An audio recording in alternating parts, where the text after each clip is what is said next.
स्वागत है दर्शकों आप सभी का, और मैं हूं आप सभी के साथ राखी। हाजिर हूं आज फिर एक नए विषय के साथ, और आज का विषय है हमारा टीकाकरण, कि आखिर टीकाकरण क्यों ज़रूरी है।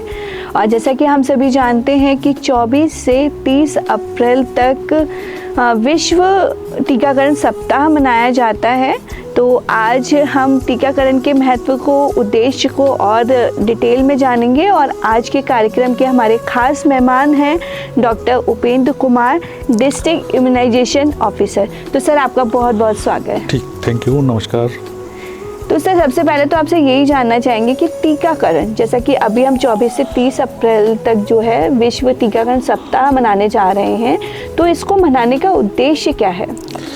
देखिए, जैसा कि सबको पता है कि टीकाकरण जो है वो गंभीर बीमारियों से बचाने के लिए चलाया जाता है। और ये जो टीके हैं जो बच्चों से लेके, जन्म से लेके और लगभग 16 साल तक की एज के बच्चों को लगते हैं, तो उनका एक उद्देश्य है कि जो गंभीर बीमारियां हैं उन बच्चों को ना हो, क्योंकि बाद में इसका कोई इलाज नहीं होता है। अगर उस बीमारी से कोई ग्रसित हो गया तो बाद में उसका कोई ट्रीटमेंट नहीं है। इसलिए इस बीमारियों की गंभीरता को समझते हुए समय समय पर अपने बच्चों का टीकाकरण जरूर कराएं। जी, तो सर अगर हम जानना चाहें कि टीकाकरण से किन किन बीमारियों से बचाव होता है, तो उस बारे में भी हमारे दर्शकों को बताएं।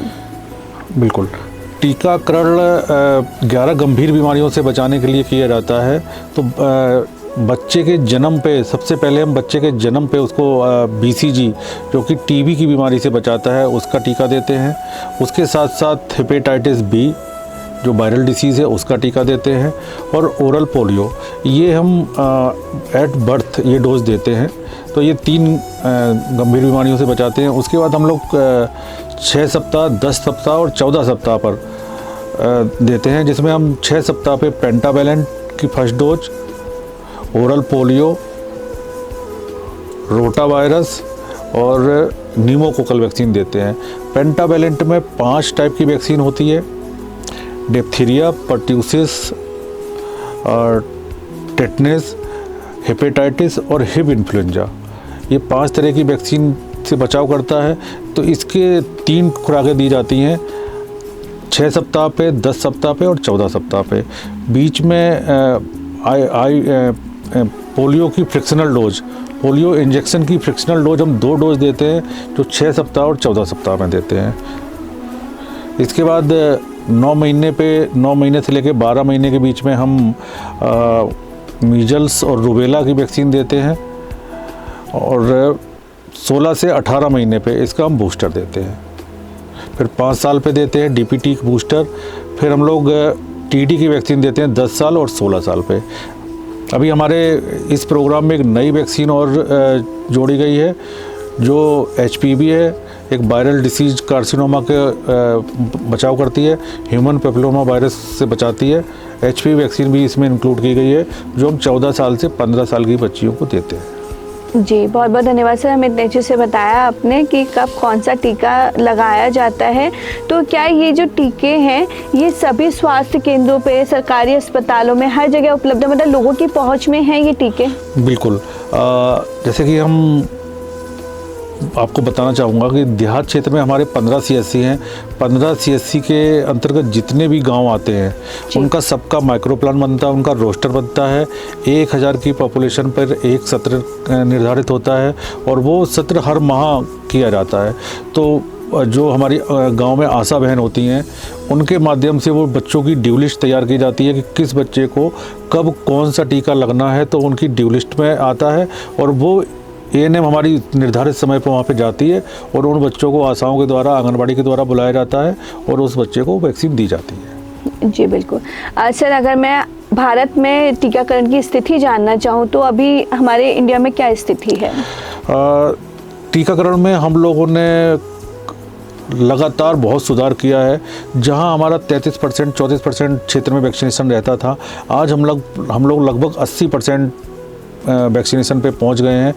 आपने देखा है कि हम लोगों ने कई गंभीर बीमारियों को वैक्सीन के द्वारा ही ख़त्म किया है। जैसे कि हम लोगों ने अभी अगर देखें तो 2010-11 तक पोलियो के केसेस देखने को मिल रहे थे, लेकिन लगातार जो पोलियो के अभियान चलाए गए, पल्स पोलियो के अभियान चलाए गए, उससे हम लोगों ने पोलियो को भी अपने देश से बचाया है।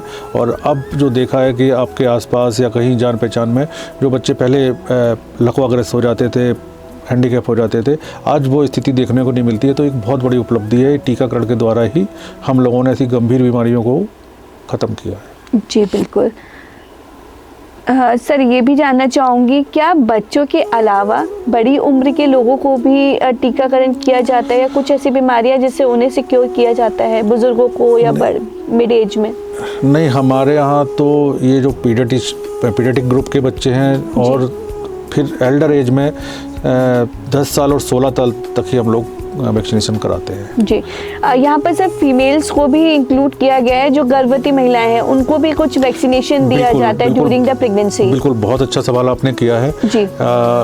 ये गर्भावस्था के दौरान जैसे ही हमें गर्भावस्था का पता चलता है, वैसे ही हम लोग टेटनस TD का टीका देते, टेटनस और डिप्थीरिया जी, क्योंकि ये बहुत कॉमन होता था। पहले सिर्फ TT दिया जाता था जो टेटनस से बचाता था। अब ये जो है TD का है जो 2 बीमारियों से बचाता है। और जैसे ही गर्भावस्था का पता चलता है, वैसे हम लोग उसको गर्भवती महिला को पहला टीका देते हैं, पहला इंजेक्शन देते हैं और उसके 1 महीने बाद उसको बूस्टर डोज देते हैं। अगर कोई गर्भवती महिला अपने 3 साल के अंदर अंदर पुनः गर्भवती होती है तो उसको मात्र 1 TD का टीका दिया जाता है। जी, बहुत बहुत धन्यवाद सर। ये भी जानना चाहूँगी कि यदि किसी बच्चे का टीकाकरण अगर बीच में रह जाता है, या किसी ने कोई फर्स्ट डोज लगवा दी, सेकंड डोज नहीं लगवा पाए, तो ऐसी स्थिति में क्या किया जाता है? क्या कोई एक समय अवधि होती है कि उस समय अवधि के अंदर उन्हें लगवा लेना चाहिए? जी बिल्कुल, अगर समय से लगता है तो ये जो बीमारियाँ हैं उनके होने के चांसेस बहुत कम होते हैं। अगर डिले होता है तो फिर शेड्यूल थोड़ा सा चेंज हो जाता है, क्योंकि जो पेंटावेलेंट है, जो पेंटा की वैक्सीन हम लोग देते हैं वो 1 साल के अंदर अंदर देते हैं। अगर उसके ऊपर बच्चा हो जाता है तो फिर उसको DPT की डोज से आच्छादित करते हैं। तो वो 2 जो उसमें वेरिएंट वो वैक्सीन में 2 वैक्सीन और होती हैं, उनसे वंचित रह जाता है बच्चा। कवर तो होता है लेकिन उतने अच्छे से उसका कवरेज नहीं आ पाता है। जी हाँ। सर एक चीज़ जानना चाहूँगी, क्या ये टीकाकरण जो है ये पूरी तरीके से निःशुल्क रहता है? जी बिल्कुल, हमारे जितने भी स्वास्थ्य केंद्र हैं, जितने सब सेंटर हैं या फिर जो भी सत्र लगता है स्वास्थ्य विभाग के द्वारा, वो बिल्कुल निःशुल्क टीकाकरण किया जाता है। कहीं बिल्कुल कोई चार्ज नहीं लिया जाता है। जी सर, लोगों के अंदर कुछ भ्रांतियाँ और कुछ गलतफहमियाँ भी हैं टीकाकरण को लेके, कि बुखार आता है या कुछ और समस्या होती हैं कि फ्यूचर में भी, और भी मतलब अलग अलग तरीके की लोगों की मानसिकता है। आपके सामने भी ऐसी चीज़ें शायद आती ही होंगी, तो उनके लिए क्या कहना चाहेंगे? देखिए, कोई भी चीज़ होती है उसके थोड़े बहुत साइड इफ़ेक्ट ज़रूर होते हैं, लेकिन टीकाकरण से कोई ऐसा मेजर साइड इफ़ेक्ट देखने को नहीं मिलता है। अगर हम छोटे मोटे रिएक्शन की बात करें उनके अलावा, जैसे पेंटावेलेंट लगने के बाद बच्चे को फीवर आता है या फिर रेडनेस होती है या स्वेलिंग हो जाती है, तो ये बहुत छोटा सा वो है। उसके लिए हम लोग पैरासीटामोल का सिरप देते हैं और उसको प्रिकॉशन बताते हैं कि क्या करना है, बर्फ़ से सिकाई करनी है या मालिश नहीं करनी है वहाँ पर। तो इस तरह की हम उन लोगों को प्रिकॉशन भी बताते हैं कि कैसे हमें उससे बचना है और आगे हमें टीकाकरण अपना कंटिन्यूस कराना है, जिससे जो गंभीर बीमारियां उनसे बचा जा सके। सिर्फ फीवर आना मुझे लगता है कि एक तरीके का नॉर्मल प्रोसेस ही होता है हर बार टीकाकरण के बाद। ये शायद ऐसा बॉडी के उसको दिखाता है कि हाँ, कि आपके अंदर वो उस वायरस से लड़ने की क्षमता बन रही है। बिल्कुल सही कहा आपने। जब वो कोई हम वैक्सीन देते हैं तो वो इम्यूनिटी डेवलप करता है। इम्यूनिटी डेवलप करता है तो थोड़ा सा वो बॉडी उसको रेजिस्टेंट करती है। रेजिस्टेंट करने पे बच्चे को फीवर आता है तो वो फीवर आना एक अच्छा संकेत माना जाता है। लेकिन अगर उससे कोई बच्चा विड्रॉ होता है, टीकाकरण से वंचित रहता है, तो ये एक बहुत गलत बात है। दूसरा, मिसकंसेप्शन तो हर जगह होते हैं, लेकिन हमें उसके जो फ़ायदे हैं वो पढ़ना चाहिए, पता करना चाहिए। आजकल तो गूगल का ज़माना है, हमें ऐसे लोगों की बातों पे नहीं जाना चाहिए जो क्वालिफाइड नहीं है, जिन्हें उस बारे में जानकारी नहीं है, जो मेडिकल फील्ड से संबंध नहीं रखते हैं। तो हमें ऐसे लोगों की बातों पे या वीडियोस पे, रील्स पे नहीं जाना चाहिए। हमें क्वालिफाइड लोगों से, कोई डॉक्टर है या गूगल सर्च करके भी आप देख सकते हैं, तो उसके बेनिफिट आपको पता चल जाएंगे कि हमें इस वैक्सीन से क्या बेनिफिट है और क्या नुकसान है। तो वही है कि 20 तरह के लोग, 50 तरह के लोग रील बनाते हैं या भ्रम फैलाते हैं, तो ये चीज़ गलत है। किसी चीज़ को बिना पढ़े बिना समझे गलत ठहरा देना ये बहुत गलत बात है। जी बिल्कुल, ये आपने बिल्कुल अच्छी बात कही कि बिना समझे उस चीज़ के बारे में गलत धारणाएं हमें नहीं बनानी चाहिए। तो सर, सरकार टीकाकरण को बढ़ावा देने के लिए क्या क्या प्रोग्राम्स चला रही है? सरकार टीकाकरण को बढ़ावा देने के लिए लगातार समीक्षाएं, हमारी प्रदेश लेवल पे समीक्षाएं होती हैं।